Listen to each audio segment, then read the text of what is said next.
uwar goro ita a waje akan titi shine na ce to a bani ina so. Malama Ramatu kenan wadda ta ɗauki nauyin rainon wata jaririya da aka yar a talatinin dare cikin mukumukun sanyi. Mutane a unguwar Rimin Kebe da ke karamar hukumar Ungwaggo a Kano sun shiga fargaba da firgici a sakamakon tsintar wata jaririya da aka yi cikin dare a yanayin mukumukun sanyi. Al'amarin da ya faru a daren ranar Asabar. Mutanen sun ce da farko wata da ake zargin mahaifiyar jaririyar ce ta kai ta gidan wani da aka ce shi ne mahaifinta, yayin da gidan suka cillo ta waje aka yasar a titi. Wasu da al'amarin ya faru a gabansu sun shaida cewar ana zargin jaririyar an same ta ne ba ta hanyar da ta dace ba.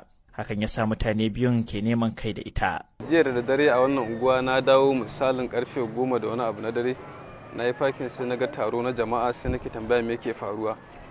So sai mutane suke gaya mun abin da yake faruwa. Yaron nan Aminu, yarinyar da ya samu da ya amfani da ita na banza ta samu ciki. To dama yarinyar ta akwai maganar a ofis da yake kusa da nan gidanmu. Aka zo aka tattaro mutanen da ake zargin su da cewa sun yi amfani na banza da ita. So ba a samu dacewa ba, daga baya yarinya take faɗa cewa ga wanda ya dauke ta je ajiye ta je mata ciki.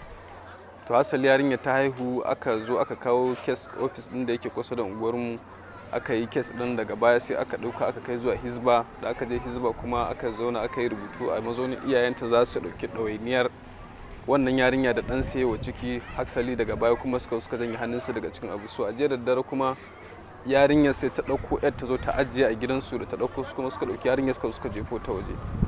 Wannan shine abin da ke faruwa. So amma yanzu mun samu wata makwabciyar mu a nan unguwar tamu ta ɗauki yarinyar, ta ce za ta yi kula da ɗawainiyar rayuwarta in Allah ya da. So muka ce mata to in Allah ya da mu kuma daidai gwargwado za mu yi taimakon ta lokaci ta riga zagawa ta karɓi kuɗin da ta siya mata madara. Mun zo wucewa haka ni da malami na, to sai muka ga wasu masu adaidaita haka sun faka, maza biyu mace ɗaya a ciki.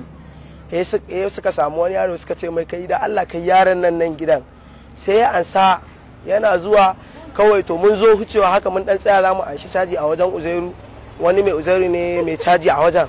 Kawai sai muka ga wata baiwa Allah ta fito daga gidan, wata yarinya haka fara, ta turo yaron shi da jaririn, ta ce mai kai bannan gidan da wannan yarinya. Haka mutane suka dinga ɗaukan yarinyar ma, wani har ya ɗauke ta ya goya ta, wannan ya ajiye ta haka a ƙasa, aka dinga dai wulakanta ta. Haka dai ni ma na anshe ta na rike ta, bayan haka dai kawai muka bayan Allah dai mu sai muka yi tafiyar mu. Ganin abin da ya faru na jefar da jaririyar a cikin yanayin sanyi ya sa mutane suka yi cincirindo, abin da ya sa hankalin Malama Ramatu ya kai wajen har ta kai ga yanke shawarar ɗaukar nauyin jaririyar domin rainanta. Ta ce ta samu sahalewa daga manyan unguwa na ganin ta ɗauki nauyin jaririyar, lamarin da a yanzu ya sa take ƙarƙashin kulawarta. Wallahi na taho a cikin keke ne, na ce to a kawo yarinya saboda ana sanyi ka a bar ta ita kadai a waje. Sai ga hina wannan yarinya.